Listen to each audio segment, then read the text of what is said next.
They looked at his worn-out coat and saw a beggar. She looked into his eyes and saw a human being. When Kenjiro Tanaka, the silent titan of Japanese industry, walked into New York's most exclusive restaurant, the staff treated him like trash. They mocked him, ignored him, and tried to throw him out into the rain. Only one person, a struggling waitress named Sarah, stopped to greet him in his own language. The manager fired her on the spot for fraternizing with vagrants. But today, inside this courtroom, the laughter stops. Because Mr. Tanaka left a video will, and when the judge presses play, the vagrant is going to destroy their lives from beyond the grave. Grab your popcorn. Karma has entered the building. The silence inside the Manhattan Supreme Court, Division 4, was heavy enough to crush a man's lungs. It was the kind of silence that usually precedes a natural disaster, or in this case, the reading of a contested codicil to a multi-billion-dollar estate. The air conditioning hummed a low, monotonous drone, fighting the humidity of a sweltering July afternoon. But the atmosphere inside the mahogany-walled room was freezing. On the left side of the aisle sat Victoria Vane. She was a vision of calculated grief, dressed in a black Chanel suit that cost more than most people's cars. She dabbed at dry eyes with a lace handkerchief. Victoria was the estranged wife of the late Kenjiro Tanaka, the tech mogul and CEO of Tanaka Heavy Industries. Beside her sat Preston Sterling, the general manager of the Obsidian Lounge, Manhattan's most pretentious dining establishment. Preston looked bored, checking his Rolex Submariner every 30 seconds, radiating the arrogance of a man who believed his time was too valuable for the law. On the right side of the aisle, looking like a deer caught in the headlights of a semi-truck, sat Sarah Jenkins. Sarah wore a simple grey cardigan and slacks she had bought from Target the night before. She clutched a worn-out leather purse to her chest, her knuckles white. She looked small in the massive oak chair. She wasn't a relative. She wasn't a business partner. Until 3 months ago, she was just a waitress struggling to pay off her student loans and keep the heat on in her Queens apartment. "Order!" Judge Harrison bellowed, his voice booming off the walls. He was a man of steel-grey hair and zero patience. "We are here to settle the matter of the Tanaka estate, specifically the contesting of the final codicil by Mrs. Victoria Vane." The judge peered over his spectacles at Victoria's lawyer, a shark named Marcus Thorne, who charged $500 an hour to destroy lives. "Mr. Thorne," the judge said, "your opening statement." Thorne stood up, buttoning his suit jacket. He walked toward the jury box, though there was no jury today, only the judge, with a predatory grace. "Your Honor," Thorne began, his voice smooth as silk, "we are here to rectify a gross manipulation of a senile old man. My client, Mrs. Vane, built an empire alongside her husband. For 30 years, she supported him. Yet, we are led to believe that in his final weeks, suffering from dementia and paranoia, Kenjiro Tanaka cut his wife out of his will entirely." Thorne paused for dramatic effect, turning to point a manicured finger directly at Sarah. "And who is the beneficiary? A waitress, a stranger, a woman who served him soup once. We intend to prove that Ms. Jenkins took advantage of a confused, dying man to secure a fortune she does not deserve. This is not a will, Your Honor. It is a heist." Sarah shrank back, tears welling in her eyes. She wanted to scream that it wasn't true, but her court-appointed lawyer, a tired-looking man named Mr. Abernathy, placed a calming hand on her arm. "Hold steady, Sarah," Abernathy whispered. "Let them talk." "I call my first witness," Thorne announced, smiling like a crocodile. "Mr. Preston Sterling." Preston stood up, adjusting his tie, and strode to the witness stand. He swore to tell the truth, though everyone in the room knew Preston Sterling's version of the truth was whatever made him look best. "Mr. Sterling," Thorne asked, You manage the Obsidian Lounge, is that correct? I do, Preston said, his voice dripping with superiority. It is the finest establishment in the city. We have a 3-month waiting list. And you recall the night of November 14th? The night Mr. Tanaka came to your restaurant? Vividly, Preston scoffed. Though I didn't know it was Mr. Tanaka at the time. He looked like a vagrant, a homeless man. And Ms. Jenkins?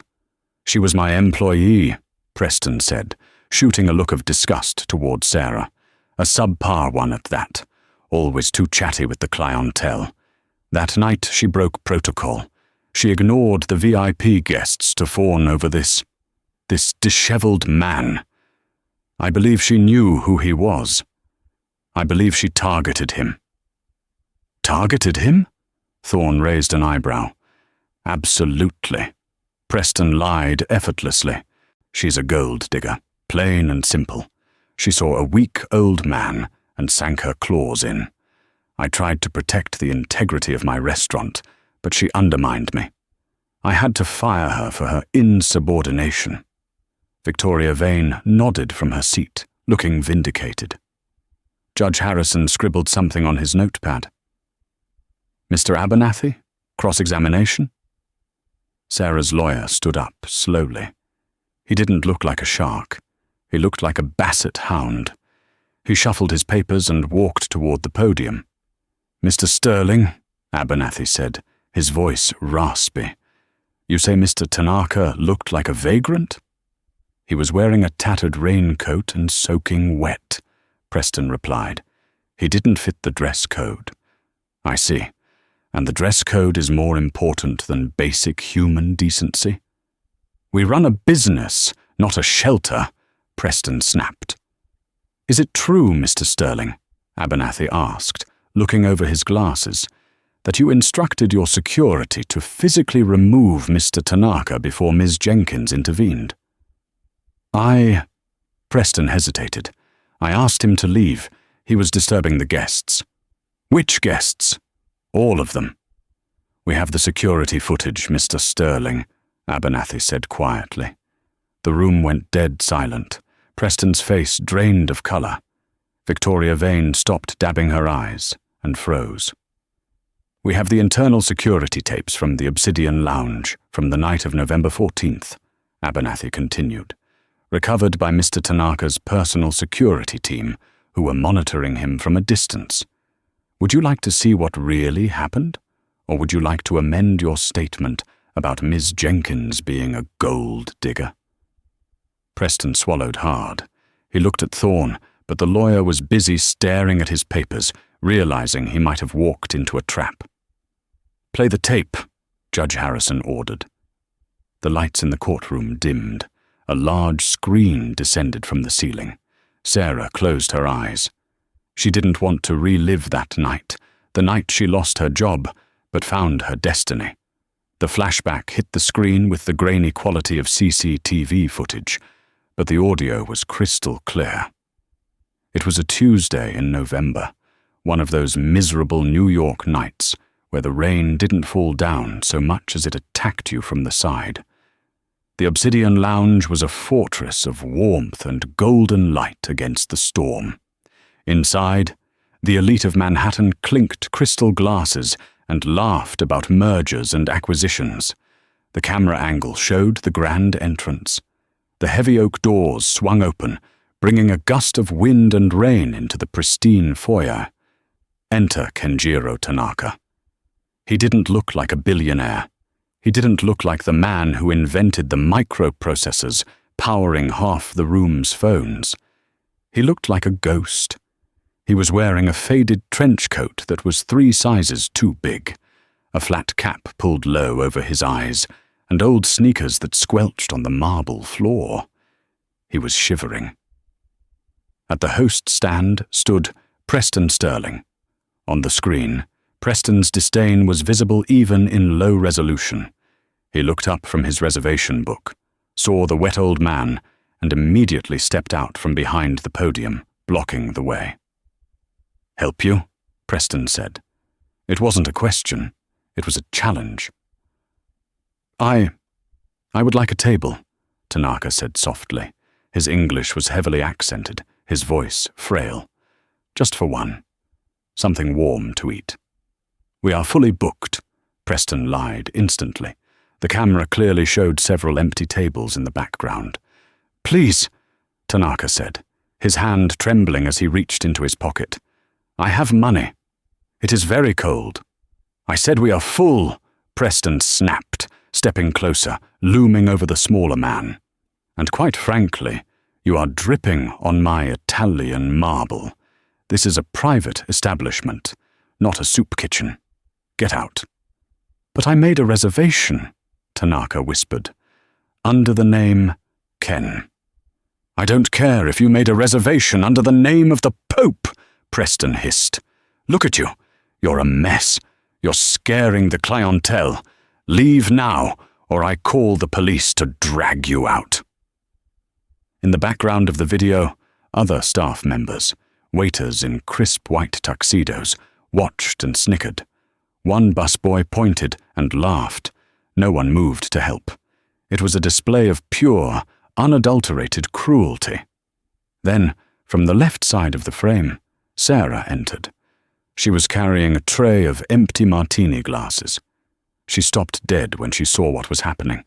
She looked at Preston, then at the shivering old man. You could see the conflict on her face. She knew Preston. She knew his temper. She knew she needed this job. She had rent due in 3 days and $40 in her bank account, but Sarah Jenkins had something Preston Sterling lacked. A soul. She set the tray down on a side table with a clatter. Ignoring Preston's glare, she walked straight up to Kenjiro Tanaka. She didn't speak English. She didn't ask if he had a reservation. She bowed. A deep, respectful, perfectly executed 45-degree bow. "Irashaimase, okyaku-sama," she said, her voice clear and melodic in the silent foyer. "Welcome, honored guest. O genki desu ka? How are you?" The effect on Tanaka was instant. The tension in his shoulders dropped. He looked up, startled, his eyes meeting hers. For the first time all night, someone wasn't looking at his clothes. They were acknowledging his culture, his humanity. "Genki desu," Tanaka replied, a small, weary smile breaking across his face. "Arigato. I am well, thank you." "Sarah," Preston barked, his face turning red on the screen. "What do you think you are doing? I told this vagrant to leave." Sarah stood up straight, shielding the old man with her own small body. "He is soaked, Preston. He's an old man. Look at his hands, they're blue. I'm going to seat him at table 4. "Table 4 is reserved for the senator," Preston yelled. "The senator isn't here," Sarah shot back, her voice shaking but firm. "And this man is hungry." She turned back to Tanaka, switching effortlessly back to Japanese, a language she had taught herself over 5 years of watching anime and dreaming of a trip she couldn't afford. "Kochira eduzo," she said gently. "This way, please." She took his wet coat. She didn't hold it with 2 fingers like it was contaminated. She folded it respectfully over her arm. She led him to the best table near the fireplace. Preston stood in the foyer, fuming. He marched over to the security guard stationed by the door. On the video, you could see him whispering aggressively, pointing at Sarah and Tanaka. Back at the table, Sarah was pouring hot tea. "You speak my language well," Tanaka said in English, warming his hands on the cup. "I am still learning," Sarah smiled. "I hope to visit Tokyo one day. It is my dream."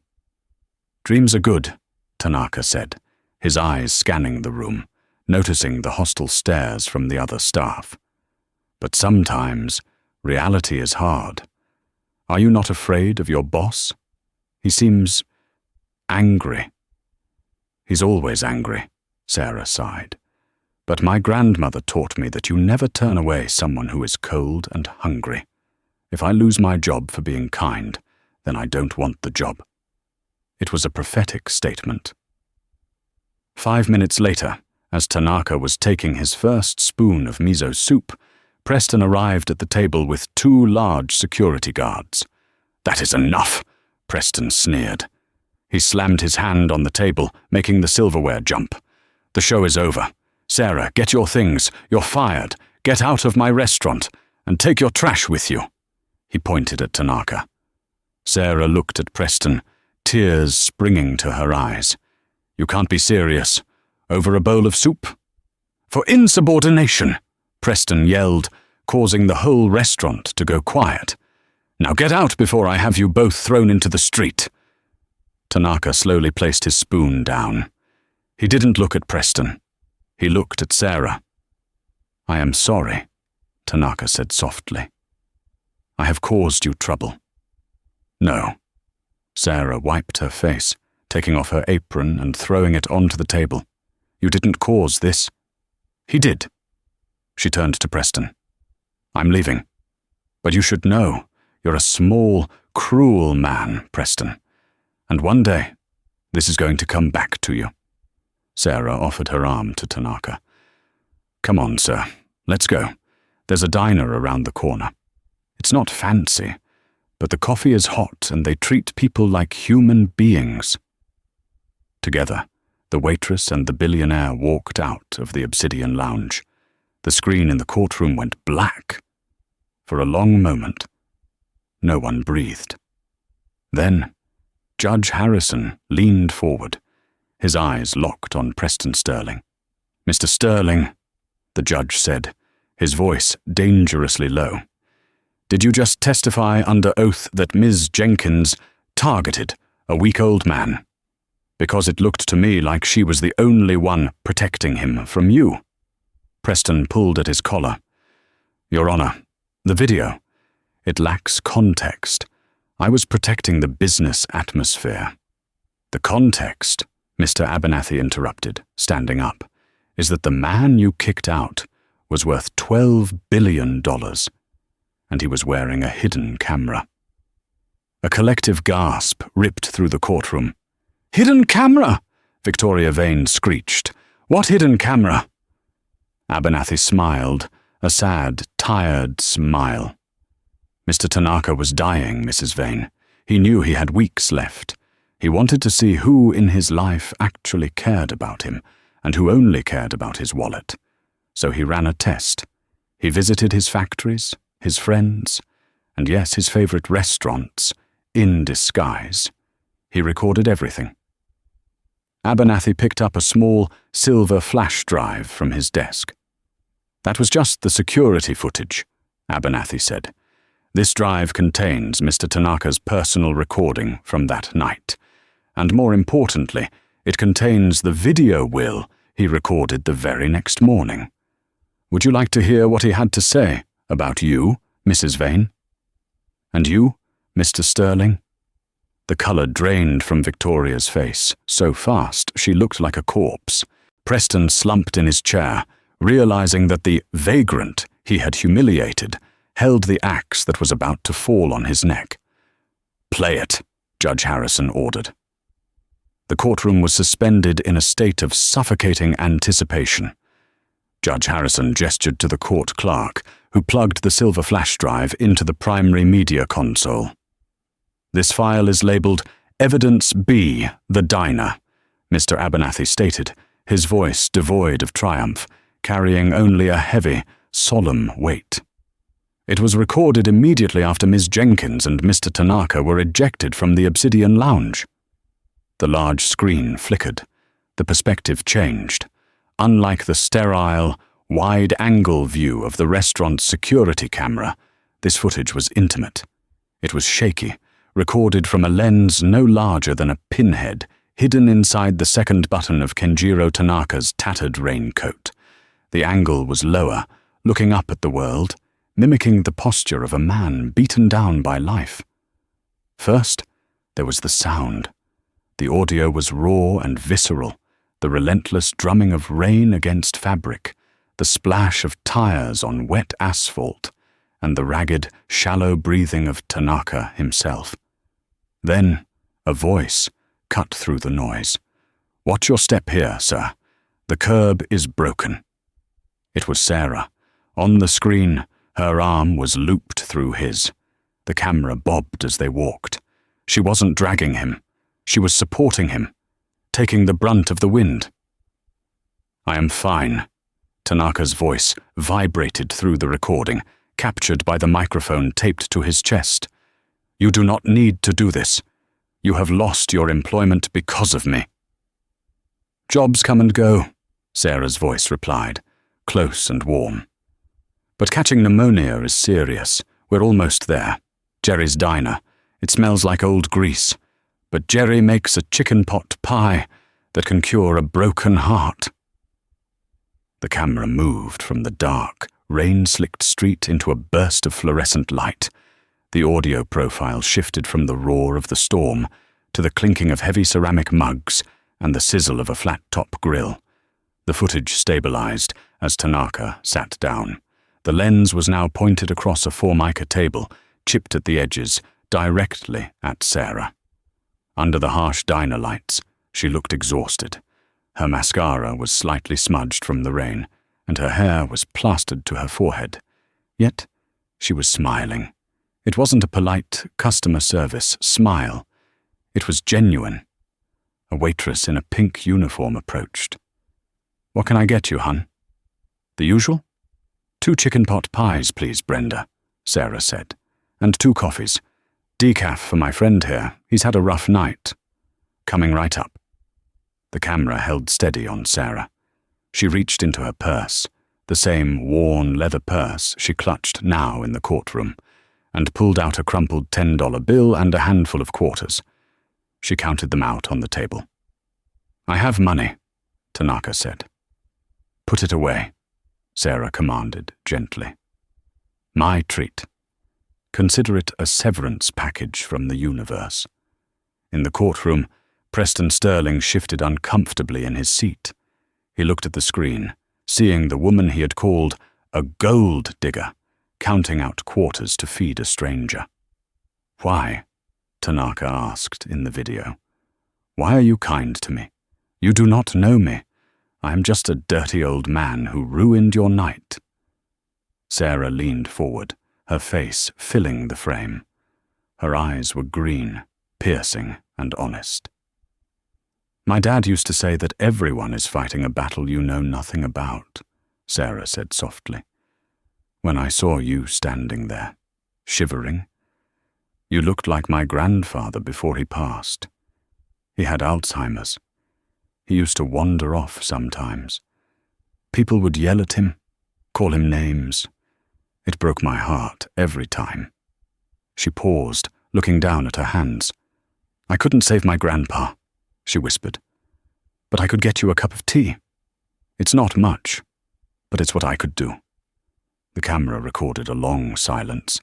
Then Tanaka's hand, wrinkled and spotted with age, came into the frame, covering Sarah's hand. "It is not much," Tanaka said, his voice thick with emotion. "Tonight I was invisible. The people in that restaurant, to them, I was furniture. I was a stain. You saw me. You were the only one who saw me." "Well," Sarah laughed, a wet, teary sound. "You're hard to miss in that hat." The food arrived. The camera captured the steam rising from the cheap diner plates. They ate in companionable silence for a few minutes. "What is your dream, Sarah?" Tanaka asked suddenly. "My dream?" She blew on her coffee. "I don't have time for dreams. I have student loans. If money was not the object, what would you do?" Sarah looked out the window at the rain. "I studied linguistics. I wanted to translate literature, specifically obscure Japanese poetry. There's a beauty in it, wabi-sabi, the acceptance of transience and imperfection. But," she shrugged, "translators don't make tips. So I serve martinis to guys like Preston." "Preston," Tanaka repeated the name with distaste. "He is a bad man." "He's just lost," Sarah said, showing a level of grace that stunned the courtroom. He thinks money is the score. He doesn't realize the game is about something else entirely. And what is the game about? Connection, Sarah said simply. It's about who holds your hand when the storm hits. Tanaka's chest rose and fell in a deep sigh, the microphone picking up the rattle in his lungs. Yes, I think you are right. I have lived my whole life thinking the score was money. I have billions of points, Sarah. But tonight, until you walked up to me, I had never been more alone. The screen went black. The silence in the courtroom was different now. It wasn't tense. It was shamed. Even the court stenographer had stopped typing, wiping a tear from her cheek. Judge Harrison took off his glasses and rubbed the bridge of his nose. He looked down at Sarah Jenkins. She wasn't looking at the screen. She was looking at her lap, her shoulder shaking silently. "Mr. Abernathy," the judge said, his voice unusually soft. "Is there more?" "There is the matter of the will itself, Your Honor," Abernathy said. "The video you just saw was the preamble. It establishes the relationship. It establishes that Ms. Jenkins did not coerce Mr. Tanaka. She fed him. She comforted him. She expected nothing." Abernathy turned to look at Victoria Vane. The widow was sitting rigid, her face a mask of porcelain rage. "The next file," Abernathy continued, his voice hardening, "was recorded the following morning, November 15th, in the penthouse of the Tanaka Tower. Mr. Tanaka recorded it alone, using a tripod." Abernathy clicked the next file. The screen illuminated again. This time, the quality was pristine 4K resolution. Kenjiro Tanaka sat in a high-backed leather chair. Behind him, the floor-to-ceiling windows showcased the Manhattan skyline, bathed in the cold, bright light of a winter morning. He was transformed. Gone was the beggar's raincoat. He wore a bespoke charcoal suit, a silk tie, and a Patek Philippe watch on his wrist. His posture was commanding, the bearing of a man who had built an industrial empire from nothing. But his eyes, those dark, intelligent eyes, were tired. "I, Kenjiro Tanaka, being of sound mind and body, do hereby record this video as my last will and testament, superseding all previous documents," he began. His voice was strong, authoritative. He looked directly into the camera lens.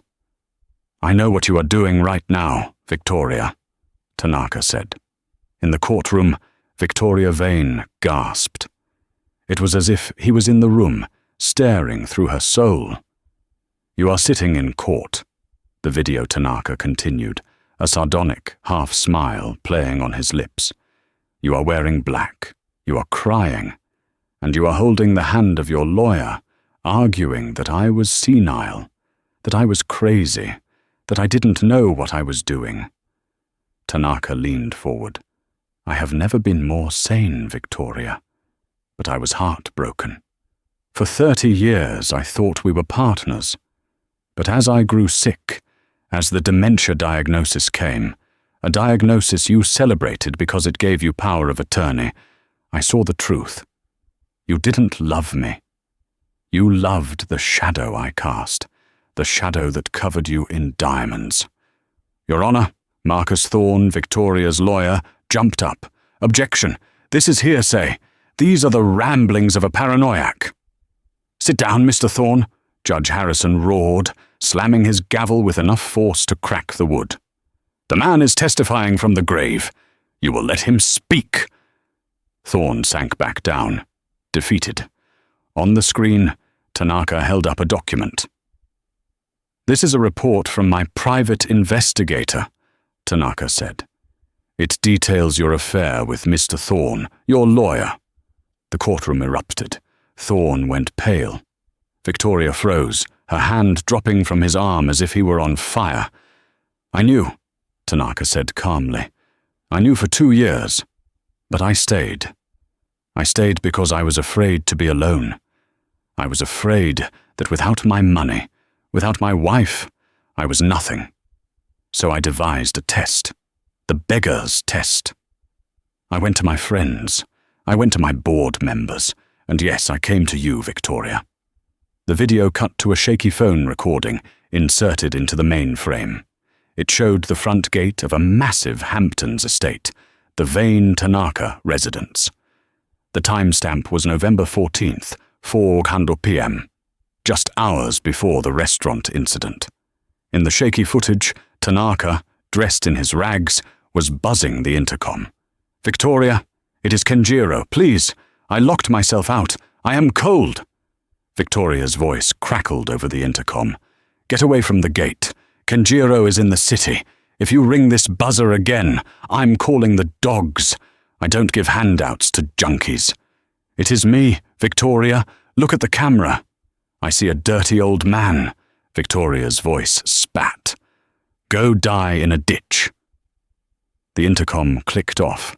The video cut back to Tanaka in his suit. He looked devastatingly sad. "You didn't recognize me?" Tanaka said. "Or perhaps you did, and you just didn't care. Either way, you left your husband to the storm." Tanaka took a sip of water, composing himself. "And then," his face hardened, "I went to the Obsidian Lounge. I wanted one last meal at my favorite table before the end, and I met Mr. Preston Sterling." Tanaka picked up a piece of paper. "Mr. Sterling," Tanaka said, addressing the camera, "you run a hospitality business. Yet you possess no hospitality. You judge a man by the cut of his coat, not the content of his character. You humiliated me. You mocked me. And you fired the only person who showed me kindness. Let us discuss karma, Mr. Sterling. You pride yourself on the Obsidian Lounge being the crown jewel of the Tanaka Restaurant Group. You own 5% of the shares. I own the rest." Preston Sterling's eyes widened. He began to shake his head, mouthing, "No, no, no. I hereby order the immediate liquidation of the Obsidian Lounge," Tanaka declared. "The building is to be sold. The brand is to be dissolved. The assets are to be stripped." "However," Tanaka raised a finger, "I am not a cruel man. I will leave the 5% payout to you, Preston, but there is a condition." Tanaka smiled, a sharp, dangerous smile. "To receive your payout, you must complete 1,000 hours of community service at the St. Jude Soup Kitchen in the Bronx. You will wash dishes. You will serve the homeless, and you will not wear your Rolex. If you miss 1 hour, your shares revert to the estate." "No!" Preston screamed in the courtroom, leaping to his feet. "You can't do this. That's my life. I built that place." "Bailiff," Judge Harrison shouted, "remove that man from my courtroom if he speaks again." 2 bailiffs stepped forward, forcing a hyperventilating Preston back into his chair. On the screen, Tanaka turned his attention to the final matter. His expression softened. The hard lines of the titan of industry melted away, leaving the face of a grandfather. "And finally," he said gently, "to Sarah Jenkins." Sarah looked up at the screen, her hands trembling. "Sarah," Tanaka said, "we met for only 1 hour. But in that hour, you taught me more about honor than I learned in 50 years of business. You spoke of wabi-sabi. You spoke of the beauty of imperfection. You bought me a pot pie with money you did not have. You told me your dream was to translate poetry, to bridge the gap between cultures. But you were trapped serving people who did not appreciate you. I cannot buy you more time with your grandfather," Tanaka said, "but I can buy you freedom. I hereby leave the entirety of my liquid assets, my stock portfolio, and the controlling interest in Tanaka Heavy Industries to Ms. Sarah Jenkins." The number was so large it didn't even register at first. It wasn't millions. It was billions. Furthermore, Tanaka continued, I leave her the Tanaka estate in Kyoto. It has a library of first edition poetry books, Sarah. I think you will like it there. The cherry blossoms bloom in April.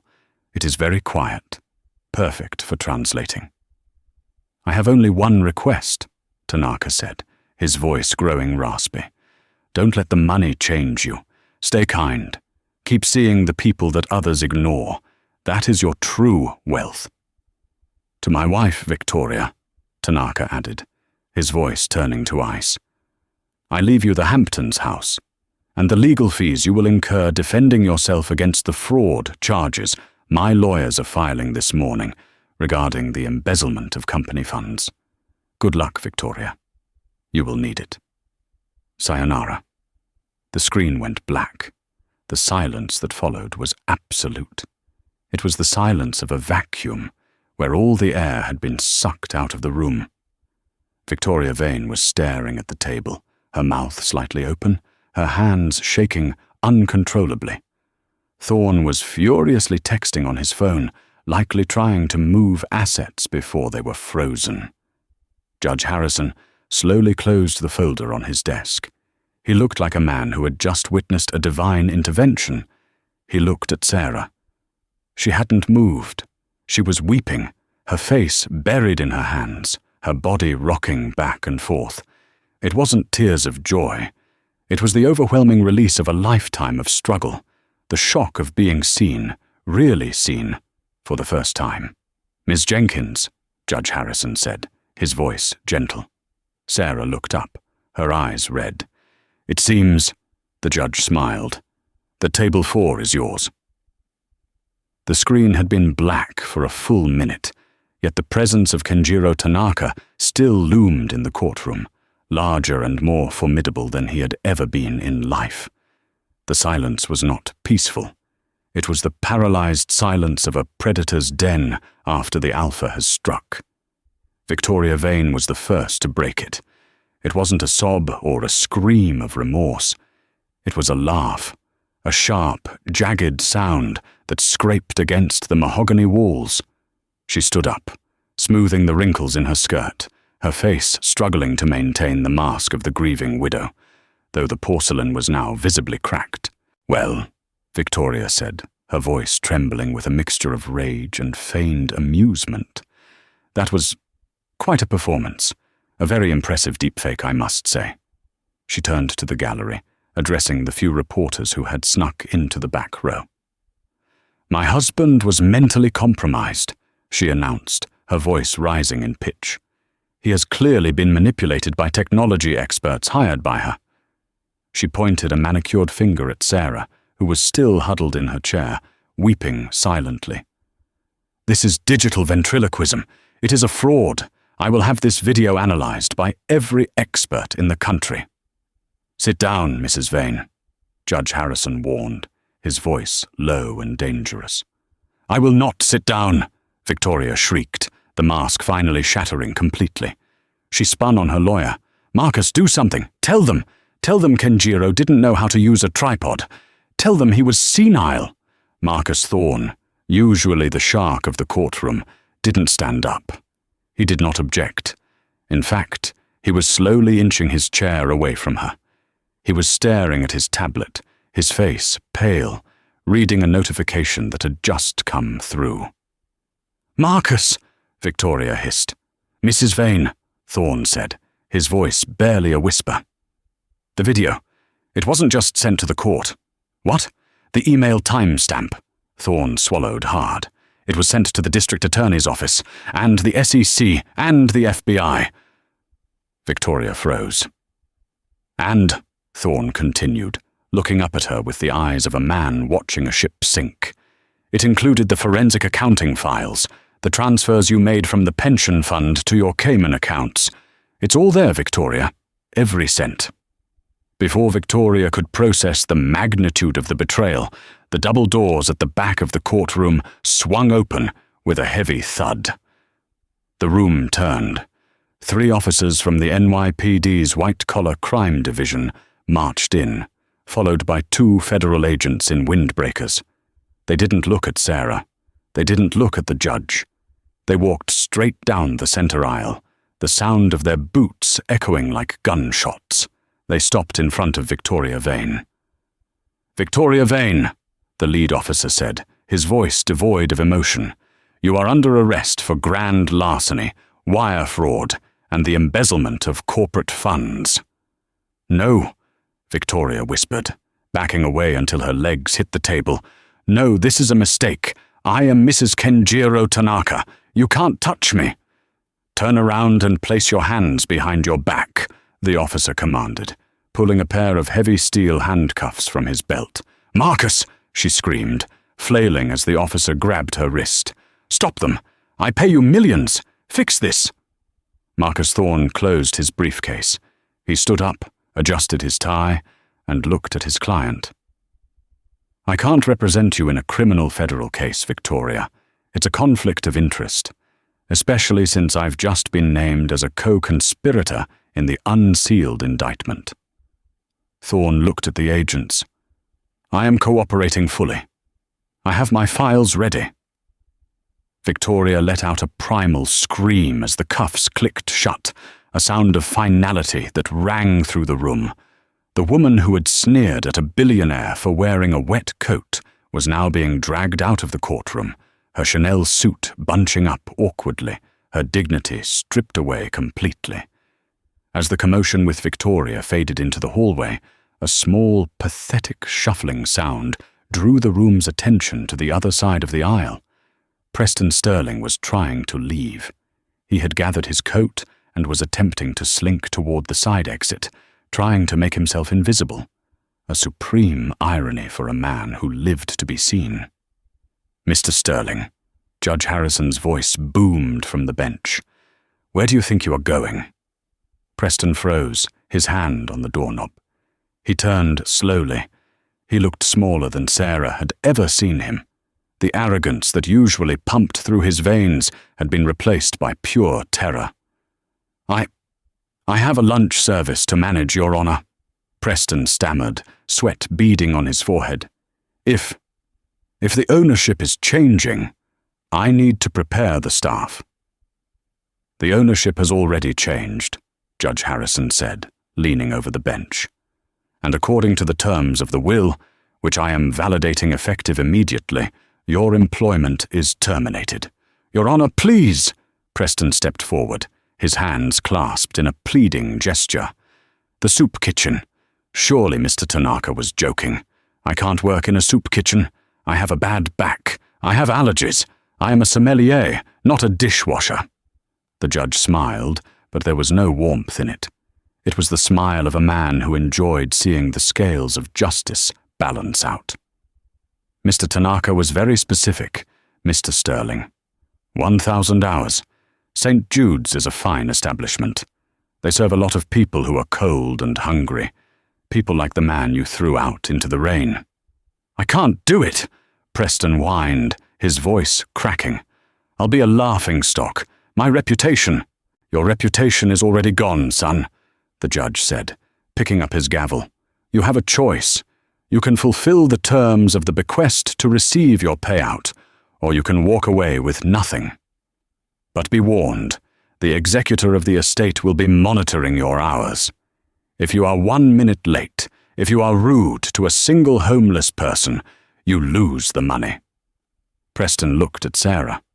For a second, he looked like he might ask her for mercy. He opened his mouth, perhaps to remind her that he gave her a job when no one else would. But Sarah met his gaze. Her eyes were dry now. She didn't look angry. She looked at him with a pity that was far worse than hatred. She didn't say a word. She just turned her head away. Preston Sterling, the king of the Obsidian Lounge, hung his head. He knew, with sinking dread, that he would be washing grease off cheap plastic plates for the next 2 years. "Court is adjourned," Judge Harrison declared, bringing the gavel down with a final, thunderous crack. The chaos of the courtroom felt miles away, though it was only on the other side of a thick oak door. Sarah sat in the judge's private chambers, a small, wood-panelled room that smelled of old books and lemon polish. She was shivering despite the heat. Mr. Abernathy, her court-appointed lawyer, sat across from her. He looked like he had been hit by a truck. He kept taking off his glasses, cleaning them, and putting them back on, as if trying to see a reality that made sense. "Sarah," Abernathy said softly, "do you understand what just happened?" Sarah stared at her hands, chapped from washing dishes, the nails short and unpainted. She clutched her worn purse so tight her fingers hurt. "He's really gone," she whispered. "I kept hoping. I don't know. I kept hoping he would walk through the door and say it was all a test, that he was still alive. He left you a legacy, Sarah," Abernathy said, "and not just a sentimental one. We need to talk about the assets." "I don't want the money," Sarah said immediately. "I can't take it. It's too much. It's blood money. His family, they'll hate me." "His family is currently being processed at central booking." A deep, accented voice spoke from the doorway. Sarah looked up. Standing in the frame of the door was a man who looked like he had been carved out of granite and dressed by the finest tailor in London. He was tall, Japanese, with silver hair swept back immaculately. He held a briefcase that looked like it contained nuclear codes. He didn't walk into the room. He glided. He stopped in front of Sarah and, ignoring Mr. Abernathy entirely, performed a deep, slow, formal bow, much deeper than the one Sarah had given Tanaka in the restaurant. This was the bow of a subordinate to a superior. "Konnichiwa, Sarah-sama," the man said. I don't," Sarah stammered, standing up clumsily. "I am William Blackwood," the man said, switching to perfect, clipped English. "I was Mr. Tanaka's chief of staff for 25 years. I am the executor of the Tanaka Trust." He placed the briefcase on the table and clicked the latches open. "Mr. Tanaka spoke of you often in his final days," Blackwood said, his dark eyes softening. "He said you were the first person in a decade who looked at him without calculating his net worth." "I just gave him some soup," Sarah said, tears threatening to spill again. "It wasn't a big deal." "To a man dying of thirst, a drop of water is the ocean," Blackwood replied. He pulled a thick document from the case. "Ms. Jenkins, we have a problem," Blackwood stated flatly. Sarah's stomach dropped. "I knew it. The will isn't legal, right? Victoria was right?" "No," Blackwood shook his head. "The will is ironclad. The problem is security. You are currently the sole owner of Tanaka Heavy Industries. You have controlling interest in a company that builds microchips, satellites, and defense contracts. Your net worth, as of the market closing 10 minutes ago, is approximately $14 billion. The number hung in the air. 14 billion. Sarah looked down at her shoes. They were sneakers she had bought at a discount outlet for $29.99. She had a hole in the left sock. I have to pay rent," Sarah blurted out. "My landlord said if I don't have the $800 by Friday, he's changing the locks."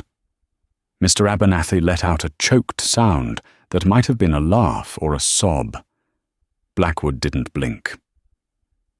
"I have already purchased your apartment building, Sarah-sama, and the building next to it. Your landlord has been informed that he now works for you. He is currently painting the hallway." Sarah's jaw dropped. "But that is a minor detail," Blackwood continued, his tone serious. "The press is outside. There are about 50 cameras on the steps of the courthouse. The narrative is already spinning. The Cinderella waitress. The billionaire beggar. The world wants to eat you alive, Ms. Jenkins." He stepped closer. "Mr. Tanaka asked me to do one thing. He asked me to protect you until you were ready to stand on your own. I have a car waiting in the secure underground garage. I have a team of security specialists who are currently sweeping your new residence. My new residence? The penthouse, Blackwood said. Mr. Tanaka's home. It is yours now. It is the only place in the city with security sufficient to keep the paparazzi away. Sarah shook her head, backing away. I can't go there. That's his house. I can't just move in. I'm nobody. I'm just Sarah. Blackwood paused. He reached into his pocket and pulled out a small velvet pouch. He extended it to her. Mr. Tanaka wanted you to have this immediately. He said you would understand. Sarah took the pouch. Her fingers trembled as she undid the strings. She tipped it over, and a small, heavy object fell into her palm. It wasn't a diamond. It wasn't a key to a vault. It was a small, rusted iron coin. It looked ancient. What is this? She whispered. It is a subway token, Blackwood said. From Tokyo, circa 1965. It was the last money Kenjiro had in his pocket when he started his company. He kept it for 50 years to remind him of where he started. Blackwood's voice grew thick with emotion. He told me, if she hesitates, if she says she is not worthy, give her the coin. Tell her that every empire starts with a single piece of iron. Tell her she has the heart of an empress. She just needs the armor. Sarah rubbed her thumb over the rough edge of the coin. She thought of Tanaka in the diner, blowing on his cheap coffee. She thought of him telling her about the wabi-sabi, the beauty in broken things. He hadn't left her the money to buy things. He had left her the money to fix things. She closed her fist around the coin. It felt warm. She looked up at Blackwood. She looked at Mr. Abernathy. She took a deep breath, inhaling the scent of lemon polish and old law. I need to go to my apartment first, Sarah said. Her voice was quiet, but it didn't shake. Ms. Jenkins, the security risk. Blackwood started. I need to get my cat, Sarah said firmly. His name is Miso. He has anxiety. I'm not leaving him behind. Blackwood stared at her for a second. Then a ghost of a smile touched his lips. He bowed again. As you wish, Sarah-sama. The motorcade is ready. We will retrieve Miso. Sarah turned to Mr. Abernathy. She extended her hand. Thank you, Mr. Abernathy, for standing by me when you thought I was crazy. It was an honor, the lawyer said, shaking her hand with both of his. A true honor. Mr. Blackwood? Sarah asked. Yes, ma'am? Do we have to go out the front? I don't want to talk to the cameras yet. We never have to do anything you do not wish to do, Blackwood said. We will take the tunnels. As they walked out of the judge's chambers, flanked by 4 large men with earpieces who appeared out of nowhere, Sarah caught a glimpse of herself in the reflection of a glass cabinet. She saw the cheap cardigan. She saw the messy hair. But she also saw something else. She saw a woman who was holding an iron coin. A woman who had defended a beggar against a king. The storm was over. But the reign of Sarah Jenkins was just beginning. 6 months later, the winter slush of New York City felt like a distant nightmare. In the South Bronx, inside the humid, onion-scented basement of St. Jude's Soup Kitchen, Preston Sterling was sweating. The man who once fired a waitress for dropping a spoon was now elbow-deep in a sink of lukewarm, greasy water, scrubbing a pot the size of a bathtub. "Faster, Sterling!" shouted Sister Mary Clarence, a woman who stood 5 feet tall but possessed more authority than any CEO Preston had ever met. "The dinner rush is starting. We don't have all day." Preston wiped his forehead with the back of his rubber glove, leaving a streak of suds on his face. His back screamed in protest. His Italian loafers had long since been ruined, replaced by orthopedic non-slip shoes. He looked at his wrist out of habit. But the Rolex was gone, sold to pay his legal fees.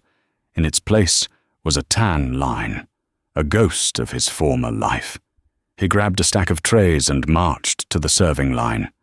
"Potato soup," Preston muttered, ladling a scoop into a plastic bowl. "Next." A hand reached out. It was gnarled, dirty, and shaking. Preston looked up. Standing there was an old man in a tattered raincoat. He looked remarkably like Kenjiro Tanaka. For a second, Preston's heart stopped. He felt a phantom chill, the memory of rain blowing into a marble foyer. "Bless you, son," the old man said, his eyes crinkling with a genuine smile. "It's warm today." Preston froze. He looked at the man, really looked at him, for the first time in his life. He didn't see a vagrant. He saw a human being who was hungry. A lump formed in Preston's throat, hard and painful. He remembered Sarah. He remembered how she had shielded Tanaka. He realized with a crushing weight that he had been poor his whole life. He had just had money. This man, with his smile and his gratitude, was rich. "Here," Preston said, his voice cracking. He reached under the counter and grabbed an extra roll, placing it on the man's tray. "Take 2. It's cold outside." "Thank you," the man said. Preston watched him walk away. He didn't feel superior. He felt, for the first time in years, useful.